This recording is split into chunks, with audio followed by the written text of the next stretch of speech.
حج عمرہ کے سفر میں اپنے ساتھ کون سا جوتا لائیں اور جوتے کی کیسے حفاظت کریں، اور جوتے کو مسجد حرام اور مسجد نبوی میں کہاں اور کس جگہ پر اور کیسے رکھنا ہے۔ نحمدہ و نصلی علی رسولہ الکریم۔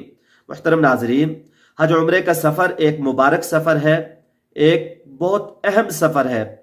آپ لوگ اللہ کے گھر میں آ رہے ہیں، جیسے اور چیزیں آپ لوگ خریدتے ہیں، ان کا خیال کرتے ہیں، تو ہم آپ لوگوں کو اس ولاگ کے اندر بتانے والے ہیں آپ لوگ کس کمپنی کا جوتا خریدیں اور کیسا جوتا خریدیں، اور جوتے کی کیسے حفاظت کریں، اور جوتے کے لیے کیا چیز خریدیں جس میں آپ لوگوں نے جوتا رکھ کر جب آپ لوگ بیت اللہ میں آئیں، مطاف میں طواف کرنے لگیں، تو جوتے کو آپ نے کہاں رکھنا ہے، طواف کے بعد آپ لوگوں کو آپ کا جوتا مل سکے۔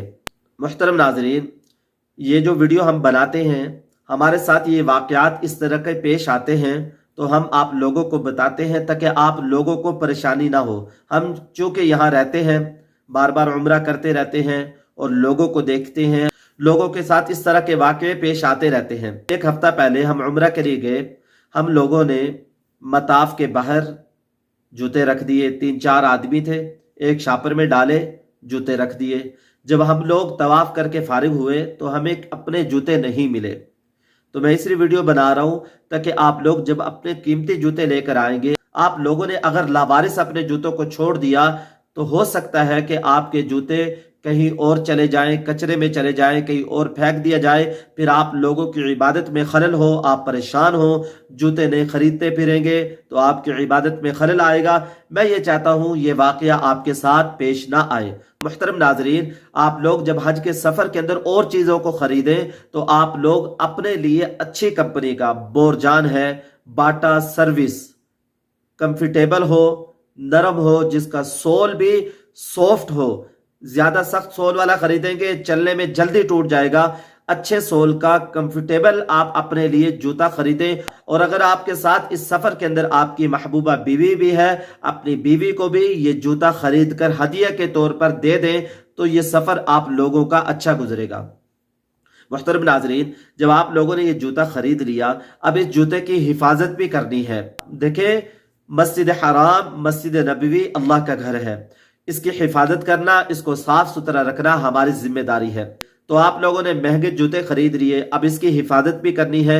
اس پورے سفر کے اندر وہ جوتا آپ کے ساتھ رہے، تو میں آپ لوگوں سے کہوں گا تو آپ لوگ اس کے لیے ایک بیگ خرید لیں۔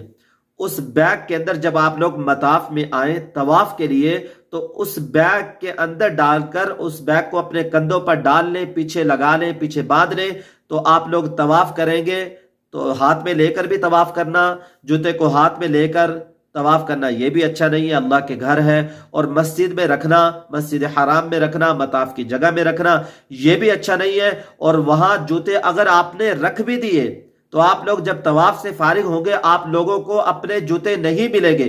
تو میں آپ لوگوں سے کہوں گا، ایک تو اچھی کمپنی کا جوتا خریدیں، باٹا سروس، بورجان، اور دوسرا اس کی حفاظت کے لیے آپ لوگ ایک تھیلا خرید لیں۔ اور اس دفعہ جو لوگ سرکاری حج پر آ رہے ہیں ان کو حکومت نے اعلان بھی کیا تھا، ان لوگوں کے لیے بتایا تھا ان کو بعض چیزیں دی جائیں گی، ان میں سے ایک یہ تھیلا بھی تھا، یہ تھیلا آپ لوگوں کو دیا جائے گا۔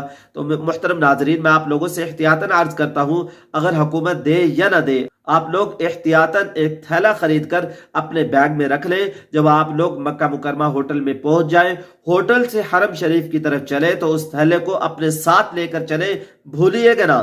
اگر آپ لوگ بھول گئے تھیلے کو اور مسجد حرام میں کہیں جوتا رکھ دیا تو آپ لوگ جب طواف سے فارغ ہوں گے آپ کو جوتا نہیں ملے گا۔ آپ لوگ مکہ مکرمہ سے بیت اللہ کی طرف، مسجد حرام کی طرف چلے، اس تھیلے کو آپ ساتھ لے لیں۔ جب آپ لوگ مطاف میں طواف کے لیے پہنچے تو اس کے اندر جوتا رکھ لیں اور اس تھیلے کو اپنے کندھوں کے پیچھے ڈال لیں۔ اور اس طرح مسجد نبوی میں بھی آپ لوگ جوتا ایسے نہ رکھ دیں، ہو سکتا ہے کہ آپ لوگ عبادت سے فارغ ہوں، آپ کو جوتا نہ ملے۔ اور مسجد حرام اور مسجد نبوی میں اس طریقے سے جوتے رکھنا یہ اللہ کے گھر کی بے ادبی ہے، اس سے گندگی پھیلتی ہے، کیونکہ جوتے ناپاک ہی ہوتے ہیں۔